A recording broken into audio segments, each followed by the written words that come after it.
આજના બ્લોગની શરૂઆત કંઈક એવી હતી કે મારા મામા અને મારા રાહુલભાઈનો વિચાર હતો કે ફરવા જઈએ, તો અમે ત્રણે બેસીને નીકળી ગયા ટ્રેનમાં જ્યાં ફરવા માટે. અને મુંબઈનો નજારો જોયો તો મને એકદમ અલગ જ જોવા મળે. ત્યાં અમે પહોંચી ગયા અમે સ્ટેશન ઉપર, અને ત્યાંથી સ્ટેશનથી ફરીને પછી અમે આવી ગયા હતા આઝાદ ગ્રાઉન્ડ કને. અને ત્યાં કને તમે જો તો બધા લોકો ક્રિકેટ રમતા હતા, અને સન્ડેનો દિવસ એટલે ક્રિકેટ નથી મુંબઈ માટે, અને ત્યાં બધા ક્રિકેટ રમતા હતા. એ જોઈને પછી અમે નીકળી ગયા હતા અમારા ચર્ચગેટ જવા માટે.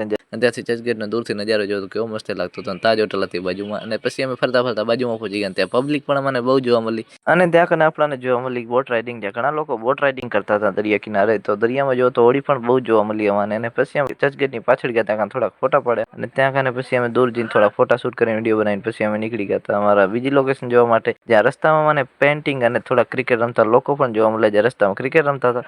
અને પછી અમે પૂછી ગયા હતા મરીન લાઈન કરીને જોવો તો ત્યાં કને પણ બહુ પબ્લિક હતી, અને સૂરજદાદા થવાની તૈયારી હતા. તો આજના દી આટલું ફરીને પછી અમે નીકળી ગયા હતા અમારા પાછા કારખાને જવા માટે. આવા જ મોર મિની બ્લોગ માટે અમારા ચેનલને સબસ્ક્રાઇબ કરજો, અને ઇન્સ્ટાગ્રામ પર જોતા હો તો ફોલો કરવાનું, લાઈક કરવાનું ભૂલતા નહીં.